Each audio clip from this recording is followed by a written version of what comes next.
कितीही प्रयत्न करा, काही गोष्टी आपल्यासाठी नाही म्हणजे नाहीच. कितीही प्रयत्न करा, मेहनत करा, स्वतःला बदलण्याचा आटापिटा करा, तरीही काही गोष्टी आपल्यासाठी नाही म्हणजे नाहीच. हे वाक्य ऐकायला नकारात्मक वाटू शकतं, पण मानसशास्त्र सांगतं, की हे वास्तव स्वीकारणं मानसिक आरोग्यासाठी खूप महत्त्वाचं असतं. आपल्याला लहानपणापासून शिकवलं जातं, की प्रयत्न केल्यावर सगळं शक्य होतं.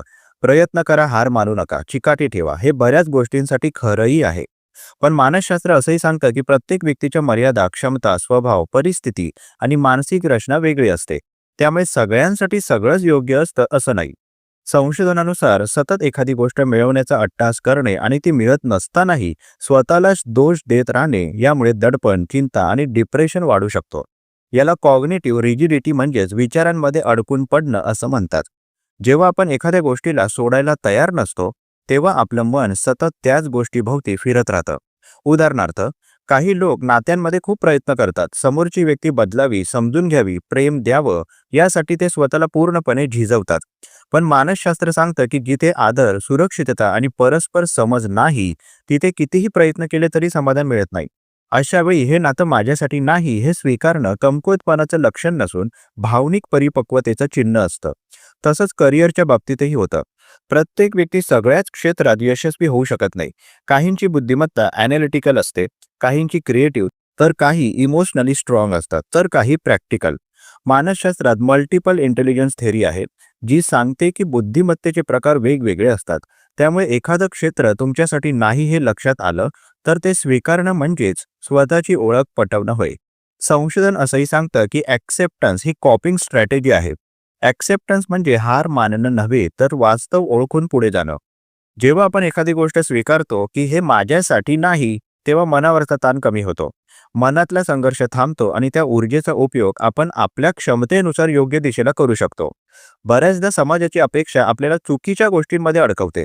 लग्नाचं वय, यशाची व्याख्या, पैसा, पद, लोक काय म्हणतील, हे विचार आपल्याला स्वतःपासून दूर नेतात. पण मानसशास्त्र सांगतं की बाहेरच्या अपेक्षांवर जगणं दीर्घकाळ समाधान देत नाही. जे आपल्या आतून जुळत नाही ते कितीही मिळालं तरी पोकळी राहते.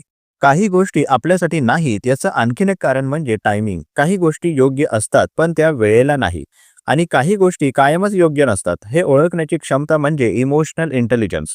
जेव्हा आपण स्वतःला जबरदस्तीने एखाद्या चौकटीत बसवतो तेव्हा थकवा जाणवतो. संशोधनानुसार दिसून आलं आहे की थकवा फक्त कामामुळे होत नाही, तर चुकीच्या अपेक्षा स्वतःकडून ठेवण्यामुळेही होतो. महत्वाचं म्हणजे हे माझ्यासाठी नाही असं म्हणताना स्वतःला कमी लेखू नका. हे अपयश नाही, हे सेल्फ अवेअरनेस आहे.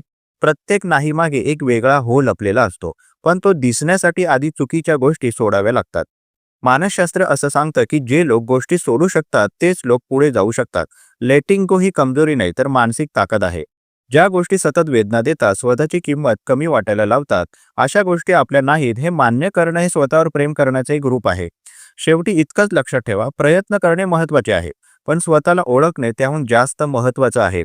सगळं मिळवायचंच नसतं, काही गोष्टी सोडल्यावरच मन शांत होतं. आणि कधी-कधी हे माझ्यासाठी नाही असं स्पष्टपणे स्वीकारणं हेच खरं मानसिक स्वातंत्र्य असतं. प्रस्तुत मानसशास्त्रीय लेख तुम्हाला कसा वाटला जरूर कळवा. तुमची प्रतिक्रिया आमच्यासाठी महत्त्वाची आहे. तुम्ही सुद्धा कमेंट बॉक्समध्ये एखादा विषय लेखनासाठी सुचवू शकता. त्यावर लवकरात लवकर आम्ही व्हिडिओ प्रकाशित करण्याचा प्रयत्न करू. तसेच हा उपयोगी व्हिडिओ उपयोगी लोकांना जास्तीत जास्त शेअर करा. मानसशास्त्र संबंधित अशाच नवनवीन माहितीसाठी आम्हाला फॉलो करायला विसरू नका. आणि आपल्या अधिकृत व्हॉट्सॲप चॅनलमध्ये सहभागी होण्यासाठी 9137300929 या क्रमांकावर व्हॉट्सॲप करा. तेथे लगेचच तुम्हाला व्हॉट्सॲप चॅनलची लिंक मिळेल. मानसिक समस्येवर गोळ्या घेण्यापेक्षा अधिकृत मदत घ्या. त्यासाठी वर दिलेल्या क्रमांकावर फोन किंवा व्हॉट्सॲप करू शकता. लवकरच एका नवीन विषयासोबत इथेच भेटूया. तूर्तास धन्यवाद.